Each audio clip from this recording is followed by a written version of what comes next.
effectivement, dans ce cocktail, il va falloir avoir une prise de parole. Et derrière cette prise de parole, il y a cette fameuse marque employeur que vous connaissez tous maintenant, qui est un peu dans un usage global au niveau des RH. Il y a cette prise de parole de la marque côté employeur. Et là, je vais laisser la parole à Myriam qui va nous éclairer, puisque ça fait partie de son job, sur qu'est-ce qu'une marque employeur et la définition de la définition de la marque employeur. Du coup, la marque employeur, ma définition pour moi, c'est la marque employeur, elle est une stratégie qui revêt la notion de réputation de l'entreprise. Donc, c'est plutôt conceptuel. Mais en vérité, quand on rentre dans le cœur du sujet, qu'est-ce qu'une marque employeur? C'est globalement permettre, encore une fois, à la notion. Alors, c'est sorti, le concept de marque employeur est sorti il y a quasiment maintenant une dizaine d'années.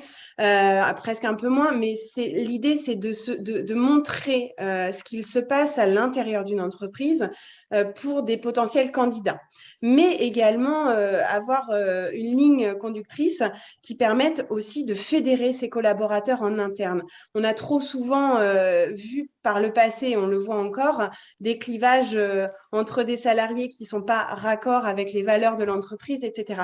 Donc la marque employeur, elle est là pour à la fois accompagner en interne l'intégralité des salariés, que ce soit dans une petite ou une moyenne ou une grande entreprise, et qu'une fois cet accord trouvé et cette homogénéité trouvée, ce discours peut ensuite être exporté effectivement vers l'externe à viser marketing RH entre guillemets pour capter des talents et leur donner envie de rejoindre l'entreprise. Donc l'idée première, c'est de se rendre attractif puisqu'aujourd'hui on sait ô combien il est compliqué de recruter et que toutes les sociétés sont obligées d'œuvrer quotidiennement pour trouver des stratégies différenciantes. Donc la marque employeur, pour moi, elle est là. Très intéressant. Caroline, est-ce que ça fait écho avec ce que tu vis, ce que vous faites chez Inextenso? Oui, alors c'est une stratégie qui est en train d'être mise en place, mais oui, complètement. Nous, on est une entreprise qui recrute beaucoup, donc je pense que justement, c'est un travail qui peut allier autant les équipes communication et les équipes RH qui travaillent ensemble sur ce sujet pour se dire, voilà, comment on peut communiquer sur ce qui se passe chez nous, dans nos équipes, qu'on puisse le diffuser à l'extérieur et donner envie aux gens qui ont envie de venir, et au contraire, ceux qui ça ne plaît pas, voilà, qui choisissent l'entreprise qui leur plaît. Donc ouais, complètement, c'est notre quotidien. Et alors, là, je vais rentrer dans le détail. Quel type de contenu tu produis? Alors, je vais aller au-delà de soit profil, soit sur la page, pour justement attirer ces candidats, peut-être mêler avec la marque employeur. Si tu as des exemples à nous donner. Oui, en termes de contenu, globalement, je pense qu'il y a 4 types de contenus qu'on diffuse assez régulièrement. Donc sur la partie RH, hein, bien sûr, ça va être… Donc nous, on est dans l'environnement de l'expertise comptable, donc il y a des dates clés. Là, par exemple, au mois de janvier, c'était les résultats des diplômés d'expertise comptable. Donc à nous de ne pas manquer ces occasions importantes, de suivre un peu un planning quand même de ce qui se passe. Donc de féliciter nos diplômés, de les encourager quand il y a des partiels, etc. On a aussi la partie, là on débute la période fiscale, dans quelques mois, et ça va venir vite, les beaux jours arriveront, on partira, on fera des team building. Donc là, ça va être l'occasion de se dire, voilà ce qui se passe chez Nextenso, les équipes ont choisi des activités, on partage les photos, ça fait plaisir à tout le monde. Voilà. Et c'est surtout le travail d'équipe qui va être valorisé. Après, un autre type de contenu, c'est les relations, nous, qu'on a avec les écoles.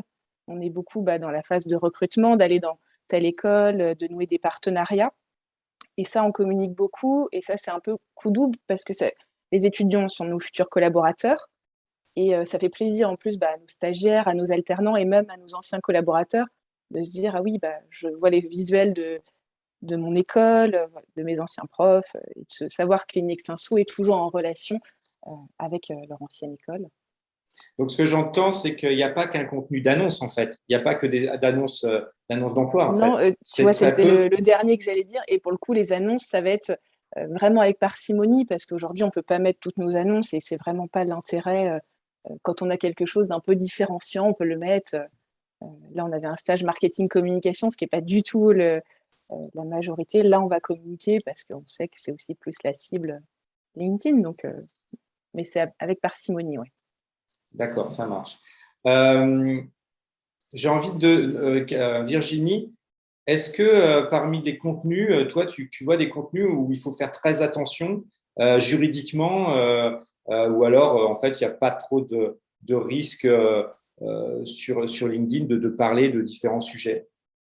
Alors, sur le recrutement, je dirais qu'il faut faire attention à la rédaction parce qu'il y a quand même des principes dans le recrutement. Il y a le principe de non-discrimination et quelquefois, moi, mon œil d'avocate, quelquefois, j'ai un peu peur quand je vois des gros groupes qui sont à la recherche de jobs d'étudiants. Or, par définition, si vous intitulez job d'étudiant, c'est que vous recrutez des jeunes et pas des vieux, et qu'en conséquence, vous allez faire une discrimination à l'embauche. Ah, Ça, à la rigueur, c'est un des contenus qui m'interpelle le plus, et il y en a encore, et des gros groupes qui le font. Donc, du coup, il y a des formations sur le recrutement et tout ça qui existent, et ça, la discrimination, ça fait partie d'un point essentiel, quoi. Donc ah oui, ça, d'accord, oui, effectivement, on n'y pense pas. Job étudiant, moi j'aurais tendance à dire, bah, au contraire, ça va. Si je type job étudiant, je vais pouvoir les attirer avec ma marque employeur en disant, bah, chez moi, c'est super. Non, ça, je peux pas le ça faire en lire. termes d'annonce. Ouais, ça, Par contre, je peux peut-être le contourner si derrière je fais bah, les étudiants qui ont un job dans ma boîte s'épanouissent, par exemple, enfin, ou s'éclatent, etc. Ça, j'ai le droit de le oui, montrer. après, oui, dans ta oui, tes étudiants qui s'épanouissent dans un poste, oui, ça ne me gêne pas. Voilà, Par contre, il ne d'accord, faut pas attirer les candidats en indiquant job étudiant. Ça, c'est d'accord. mon point de vigilance. Ouais, c'est ça. C'est qu'en fait, il y a une différence entre quand tu fais une annonce, là, il y a un gros point de vigilance. Par contre, quand tu es sur des contenus tiers, enfin autres, qui font le reflet de la marque employeur, là, c'est beaucoup plus ouvert. Donc, ça rejoint ce que tu disais, Caroline, où en fait, Et ça, c'est on un peut premier. prendre une parole plus large. Pardon. C'est le point de vigilance côté employeur et il y a le côté point vigilance côté salarié parce que, comme je te disais, il y avait la liberté d'expression et tout ça où il fallait faire attention. Côté salarié, il faut aussi faire attention. Et parce qu'il faut avoir en tête que les réseaux sociaux, ça fait partie de l'espace public et il y a eu beaucoup de jurisprudence là-dessus de savoir est-ce qu'on est dans une conversation privée ou publique et la jurisprudence, elle est claire là-dessus. Celui qui utilise son profil pour converser, du coup, ça devient public automatiquement, sauf si lui, il a fait le nécessaire pour paramétrer la confidentialité et restreindre son groupe. Si on est dans un groupe privé restreint, là, la conversation aura un caractère privé. En revanche, ça appartient au public et donc l'employeur peut regarder éventuellement aussi s'en servir contre le salarié, quoi. Oui, ouais, ouais, très bien. Oui, oui, effectivement. C'est aussi ce qu'on disait tout à l'heure de façon préliminaire sur le profil. Il est public, donc il faut faire attention sur sa prise de parole. Et Très, d'ailleurs, très. souvent, on le fait, on regarde aussi dans les contentieux parce que souvent, les pages des profils servent d'éléments de preuve pour démontrer soit, par exemple, que le salarié a repris un job et donc, enfin voilà, c'est vraiment utilisé. Ça fait partie maintenant, dans les contentieux, des pièces qui peuvent être produites. Très bien. Ça, on parlait du contenu, donc de ce que j'entends, hein, Caroline, un contenu varié. Myriam, sur la page ou sur la marque employeur, est-ce que tu aurais des petits tips, des petites choses voilà, ce qu'il faut montrer, là où il faut insister, et voilà, comment ça se passe? Dans les choses qu'il faut montrer, enfin, pour moi, l'indispensable de la bonne communication de sa marque employeur, c'est le parler vrai. On n'invente pas un marketing, on ne crée pas une marque employeur de toutes pièces parce que tout ce qui est à l'intérieur va forcément se savoir. On n'oublie pas le poids aujourd'hui donc des réseaux sociaux et encore de manière plus forte LinkedIn. Un seul témoignage d'un salarié qui ne serait pas en accord avec un message diffusé par l'entreprise peut ébranler toute la stratégie de marque employeur. Donc c'est pour ça que ce parler vrai, il est indispensable. Donc n'allez pas inventer un séminaire de manager ou alors n'allez pas publier un séminaire de manager si effectivement le management n'est pas en accord avec la stratégie avec le reste des collaborateurs. Donc ça, ce sont des points, pour moi, c'est le parler vrai qu'il faut garder. Et puis le contenu. Le contenu, il est très vaste. Les contenus, je pense que je vais rejoindre un peu ce que disait tout à l'heure Caroline sur le fait d'aller mixer les typologies de messages qu'il faut avoir. Donc, effectivement, un message institutionnel, un message de séminaire et autres, et puis de temps à autre, une annonce différenciante, bien évidemment. Très, très intéressant. Alors, tu parlais du parler vrai. Je vais rebondir une question d'Olivier là Oui. sur le chat pour Virginie, je pense. Il met quid de l'utilisation de l'image du salarié, l'image de ce parler vrai dans un poste de l'entreprise. Je pense qu'il l'entendait sur l'aspect juridique. Olivier, tu pourras préciser si c'est le cas dans le chat. C'est toute la question du droit à l'image. Et effectivement, aujourd'hui, maintenant, dans le recrutement, au moment de l'embauche, on fait signer un document comme quoi le salarié accepte que son image soit utilisée sur les réseaux sociaux pour une photo ou quoi que ce soit.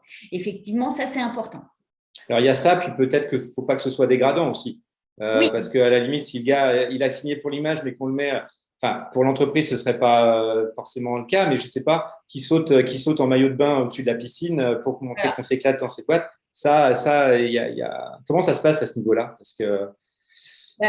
Alors, tout dépend qui va publier. Si c'est lui qui publie sa photo de lui, à la rigueur, il est maître de son profil. Hein. Enfin, c'est lui qui… il fait ce qu'il veut. Après, il y a la limite. Est-ce que ça porte atteinte aux valeurs de l'entreprise ou quoi que ce soit? Mais comme je vous l'ai dit, c'est son profil à lui. Et donc, du coup, la marge de manœuvre de l'employeur sur tu dois retirer cette photo-là ou quoi que ce soit, ça lui appartient un petit peu, quoi. D'accord. Alors, on va poursuivre sur le contenu et je vais laisser la parole à Antoine sur la partie de synthèse du contenu, puisque Antoine, ton job, c'est d'œuvrer dans la formation sur des types de contenus. 4 types de contenus. Pourquoi 4 types de contenus? Explique-nous et puis je vais les faire défiler les uns après les autres. Écoute, tu parles sur le fond ou sur la forme?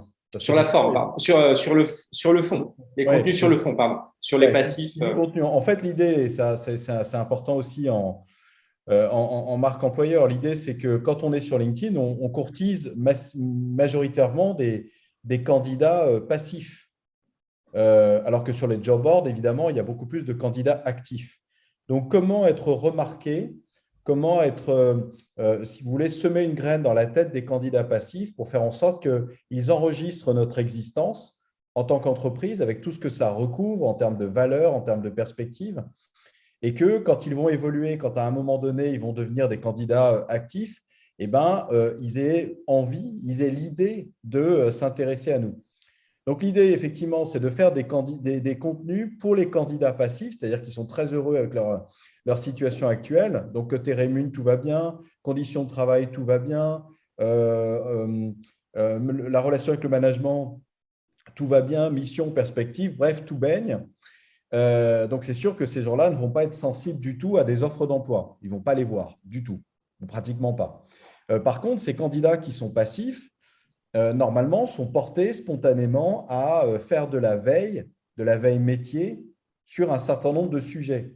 Par exemple, je me mets dans la peau d'Inextinso de Caroline. Si on veut courtiser des experts comptables qui sont passifs, c'est-à-dire qui sont super bien à la concurrence, eh bien, si Caroline fait un post de curation, c'est-à-dire de veille, qui, par exemple, informe d'un changement important dans la réglementation ou dans la fiscalité des entreprises, elle va se faire remarquer puisque normalement, c'est le genre d'infos qu'ont besoin de faire au quotidien des experts comptables. Vous voyez, c'est en fait, on rend au passif le service de faire pour eux une veille qualitative, c'est-à-dire à la fois pertinente et fraîche. Parce que si on fait une veille faisandée et qu'on fait des posts qui disent des trucs que tout le monde sait depuis des mois, et là, on va se tirer dans le pied, on va plutôt abîmer son image.